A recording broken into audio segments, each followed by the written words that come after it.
almost a decade, scientists chased the source of a deadly new virus through China's tallest mountains and most isolated caverns. They finally found it here, in the bats of Shitao Cave. The virus in question was a coronavirus that caused an epidemic of severe acute respiratory syndrome, or SARS, in 2003. Coronaviruses are a group of viruses covered in little protein spikes that look like a crown, or corona in Latin. There are hundreds of known coronaviruses. 7 of them infect humans and can cause disease. The coronavirus SARS-CoV causes SARS, MERS-CoV causes MERS, and SARS-CoV-2 causes the disease COVID-19. Of the 7 human coronaviruses, 4 cause colds, mild, highly contagious infections of the nose and throat. 2 infect the lungs and cause much more severe illnesses. The 7th, which causes COVID-19, has features of each. It spreads easily, but can severely impact the lungs. When an infected person coughs, droplets containing the virus spray out. The virus can infect a new person when the droplets enter their nose or mouth. Coronaviruses transmit best in enclosed spaces where people are close together. Cold weather keeps their delicate casing from drying out, enabling the virus to survive for longer between hosts, while UV exposure from sunlight may damage it. These seasonal variations matter more for established viruses, but because no one is yet immune to a new virus, it has so many potential hosts that it doesn't need ideal conditions to spread.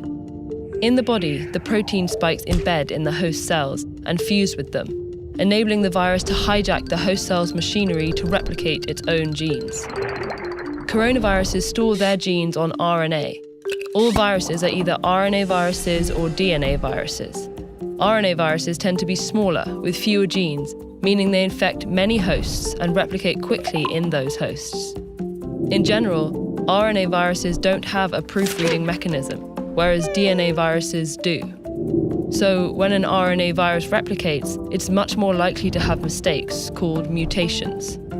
Many of these mutations are useless or even harmful, but some make the virus better suited for certain environments, like a new host species.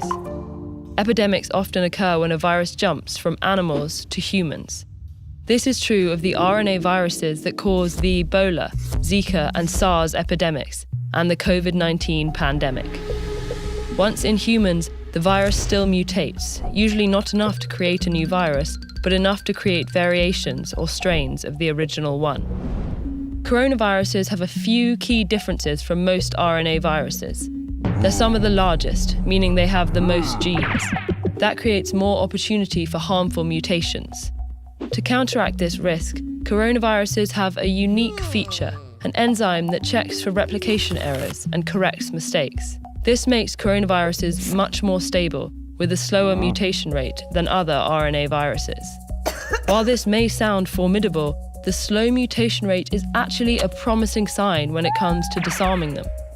After an infection, our immune systems can recognize germs and destroy them more quickly if they infect us again, so they don't make us sick.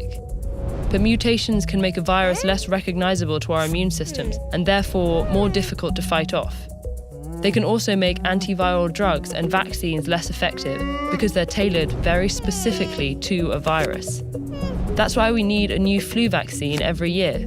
The influenza virus mutates so quickly that new strains pop up constantly. The slower mutation rate of coronaviruses means our immune systems, drugs, and vaccines might be able to recognize them for longer after infection, and therefore protect us better. Still, we don't know how long our bodies remain immune to different coronaviruses. There's never been an approved treatment or vaccine for a coronavirus. We haven't focused on treating the ones that cause colds, and though scientists began developing treatments for SARS and MERS, the epidemics ended before those treatments completed clinical trials. As we continue to encroach on other animals' habitats, some scientists say a new coronavirus jumping to humans is inevitable. But if we investigate these unknowns, it doesn't have to be devastating.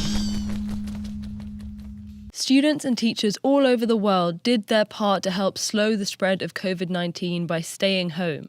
But what about their graduation ceremonies?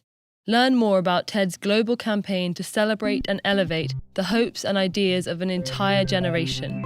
Get involved at ted.com/graduation.